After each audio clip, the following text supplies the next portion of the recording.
4월 8일 목요일 새벽 말씀 큐티를 시작하도록 하겠습니다. 오늘 우리에게 주시는 하나님 말씀은 출애굽기 2장 11절에서부터 25절까지의 말씀입니다. 모세가 장성한 후에 한 번은 자기 형제들에게 나가서 그들이 고되게 노동하는 것을 보더니 어떤 애굽 사람이 한 히브리 사람 곧 자기 형제를 치는 것을 본지라. 좌우를 살펴 사람이 없음을 보고 그 애굽 사람을 쳐 죽여 모래 속에 감추니라.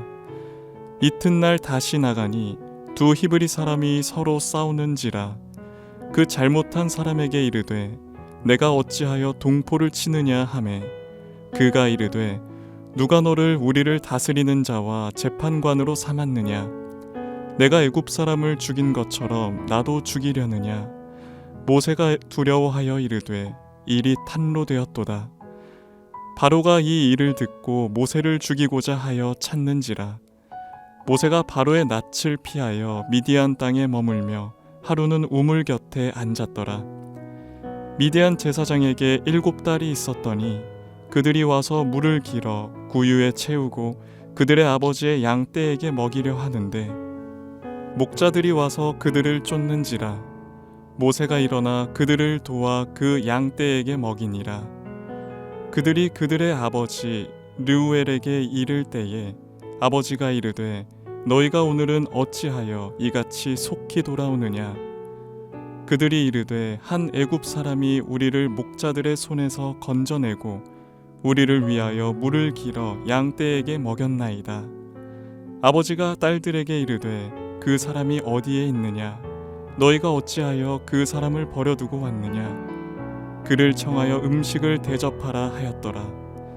모세가 그와 동거하기를 기뻐하매 그가 그의 딸 십보라를 모세에게 주었더니 그가 아들을 낳음에 모세가 그의 이름을 게르솜이라 하여 이르되 내가 타국에서 나그네가 되었음이라 하였더라.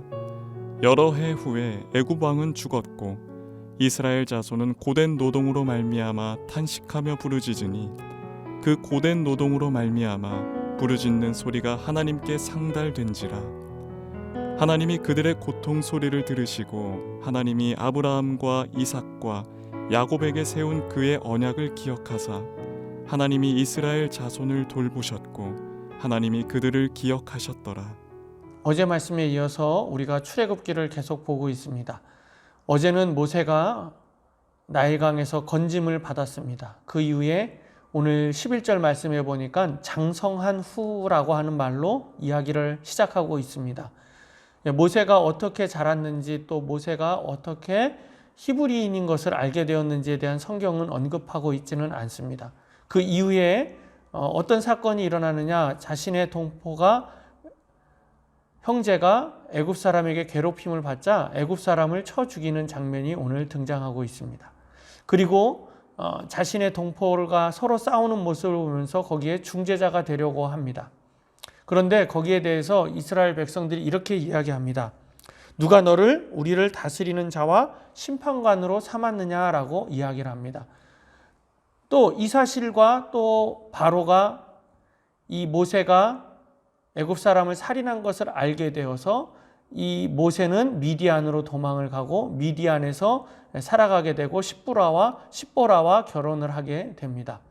그리고 그곳에서 아들을 낳습니다. 그리고 첫 번째 아들의 이름을 이렇게 짓습니다. 게르솜이라고 하는 아들을 이름을 짓습니다. 그것이 무슨 뜻이냐면 내가 타국에서 나그네가 되었다라고 하는 뜻을 가지고 있습니다. 우리의 삶도 그렇지 않은가 생각을 해봅니다. 우리가 역사를 지배해 보려고 하고 인생을 지배해 보려고 하지만 결국 그것이 허망하다는 것을 깨닫게 되고 힘이 있을 때는 그것을 해보려고 하지만 결국은 나그네의 삶을 살게 되는 우리의 삶을 돌아보게 됩니다. 모세도 그것을 알았죠. 자신이 힘을 있을 때 무엇인가 해보고 싶었지만 결국 아무것도 이루지 못하고 결국은 내가 나그네와 같은 삶을 산다라고 하는 고백을 하게 되는 것입니다. 그런데 여기에 반전이 일어납니다. 23절 이후에 하나님께서 개입을 하십니다. 그래서 23절에 이렇게 얘기합니다. 여러 해 후에 애굽 왕은 죽었고 이스라엘 자손은 고된 노동으로 말미암아 탄식하며 부르짖으니 그 고된 노동으로 말미암아 부르짖는 소리가 하나님께 상달된지라 라고 이야기를 합니다. 여기에서 고통 가운데서 부르짖었습니다. 고난 가운데서 부르짖었더니 하나님께 그 고통의 소리가 상달되었다라고 이야기합니다. 그리고 또 24절에서는 이렇게 이야기합니다.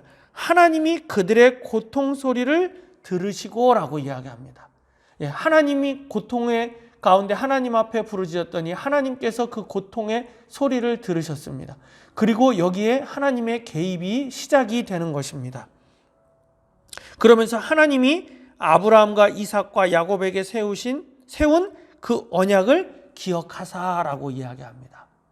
하나님이 기억하셨습니다. 여기 기억하사라고 하는 단어는 단순히 그냥 기억하다라고 하는 단어 뜻만을 담고 있지 않습니다. 하나님께서 기억하고 또 기대하시고 소망하시고 또 행하신다라고 하는 뜻을 가지고 있습니다. 그래서 하나님께서 단순히 기억하신 것이 아니라 이스라엘 백성들을 향하여서 행하시고 기억하시고 또 돌아보신다라고 하는 뜻을 가지고 있습니다. 여기에 하나님의 개입이 있는 것입니다. 나그네 같은 인생, 또 자기가 뭔가 해보려고 했던 인생 가운데 하나님이 개입하셨습니다. 그리고 그들에게 어떻게 하시느냐? 25절에 보니까 하나님이 이스라엘 자손을 돌보셨고 하나님이 그들을 기억하셨다라고 말하고 있습니다. 돌보셨고 기억하셨다라고 말하고 있습니다. 우리의 삶도 마찬가지입니다. 하나님이 기억하시고 돌볼 때에, 하나님이 개입하실 때에 거기에 의미가 있는 줄로 믿습니다. 그렇지 않으면 그냥 우리는 나그네와 같은 인생입니다. 그냥 왔다가 사라지는 인생입니다. 그런데 하나님이 개입하시면, 하나님이 돌보시고 기억하시면 그 가운데 하나님이 크게 쓰임받는 놀라운 역사가 일어나는 것입니다. 모세를 사용하신 하나님, 모세를 기억하셨던 하나님, 이스라엘을 기억하시는 하나님이 그들을 사용하시는 하나님이신 줄 믿습니다. 우리의 삶도 마찬가지입니다. 오늘 이렇게 기도하시기를 바랍니다. 하나님, 내 인생 가운데 하나님이 기억되는 인생이 되기를 원합니다. 하나님께서 돌보시는 인생이 되기를 원합니다. 하나님이 행하시는 하나님이 되기를 원합니다. 그렇게 기도하시기를 바랍니다. 그러면 하나님께서 우리의 삶 가운데 개입하셔서 큰 역사를 만들어 가시고 역사를 이루시는 하나님을 보게 될 것입니다. 사람이 역사를 지배하려고 해서는 되지 않습니다. 그러나 하나님이 하시면 그 역사의 주관자가 되고 역사의 이름이 남는 그러한 위대한 인물이 될 줄로 믿습니다. 그러한 믿음을 가지시고 오늘 하루도 기도하시는 우리 성도님들이 되기를 바랍니다. 기도하겠습니다. 하나님 아버지, 모세는 자신의 힘으로 무엇인가를 이루려고 해봤습니다. 그러나 나그네 같은 인생임을 자신이 고백하는 모습을 보게 됩니다.